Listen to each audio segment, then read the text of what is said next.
Indian 2 കമൽഹാസനും ശങ്കറും ചേർന്നൊരുക്കുന്ന ഏറ്റവും പുതിയ ചിത്രം. അത് അവരുടെ തന്നെ ഇന്ത്യൻ എന്ന് പറയുന്ന സിനിമയുടെ സീക്വലാണ്. അതിൻ്റെ ട്രെയിലർ വന്നിട്ടുണ്ട്. നമുക്ക് ആദ്യം അത് കാണാം.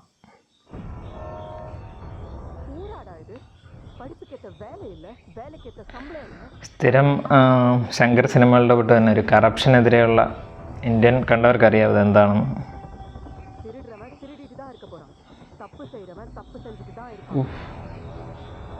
ഓ சித்தார்த்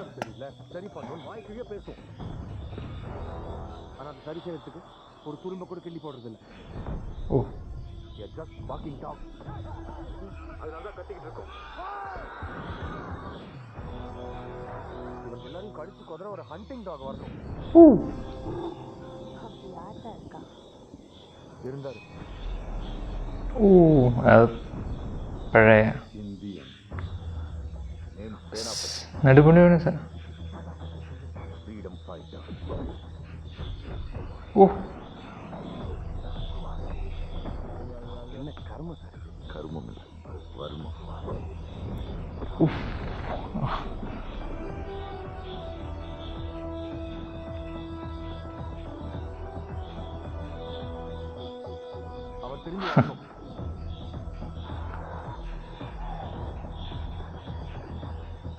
ஒரு தப்பு செஞ்சா அதுக்கிட்ட இருந்து தப்பிக்கவே முடியாதுன்ற பயம் வரணும்.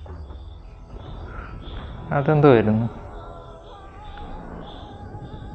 என் கேரியர்ல நான் முடிக்காம போன ஒரே ஒரு கேஸ் சேனாபதி. பேசாம இவனை ஆன்டி இந்தியன் அறிவிச்சிடலாம்.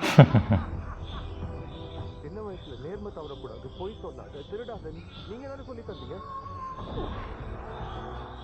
வளர்ந்த அப்புறம் இதெல்லாம் செஞ்சாதான் வாழ முடியும்னு சொல்றீங்க. ஓ அனிருத் சுதந்திர போர் காந்தி வழியில நீங்க நேதாஜி வழியில நான்.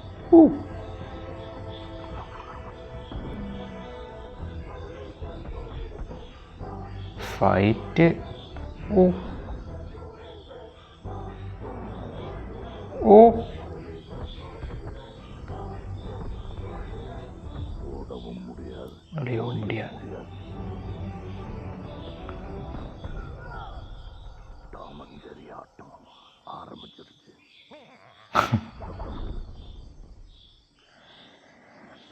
ടിപ്പിക്കൽ ശങ്കർ സിനിമയിലുള്ള എല്ലാ കാര്യങ്ങളും ഉണ്ട്. ഇന്ത്യ മുഴുവൻ കറപ്ഷൻ. അത് ഇന്ത്യൻ എന്ന് പറയുന്ന ഫസ്റ്റ് പടത്തിലും അങ്ങനെയാണ്. കറപ്ഷനെതിരെയുള്ള ഒരു അദ്ദേഹത്തിന് ശങ്കറിൻ്റെ സിനിമകൾക്ക് കണ്ടവർക്ക് എല്ലാവർക്കും അറിയാം. അദ്ദേഹത്തിൻ്റെ സിനിമകൾക്കെല്ലാം ഒരു കറപ്ഷൻ, ഇന്ത്യയിൽ നടക്കുന്ന കറപ്ഷനെതിരെയുള്ള കഥയായിരിക്കും.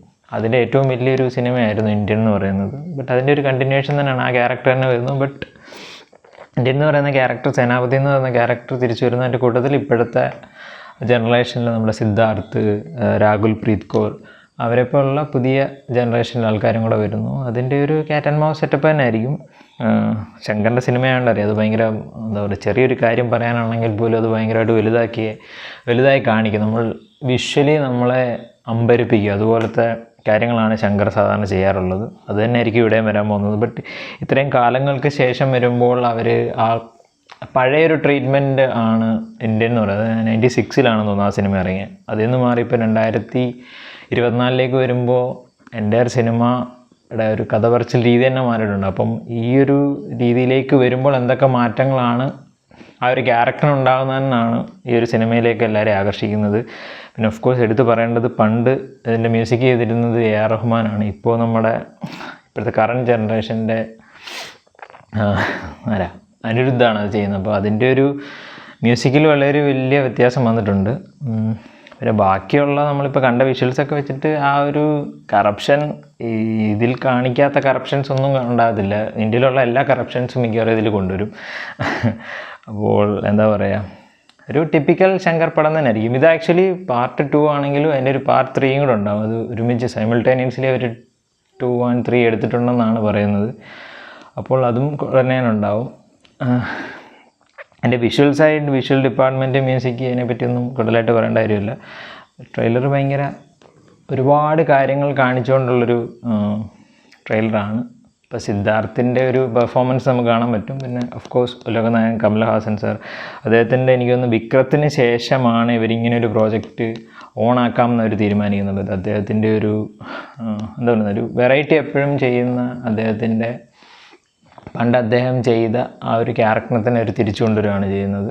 നിങ്ങൾ ഈ ഒരു ട്രെയിലർ കണ്ടിട്ടുണ്ടെങ്കിൽ അതിൻ്റെ അഭിപ്രായം കമൻറ്റ് ചെയ്യാം.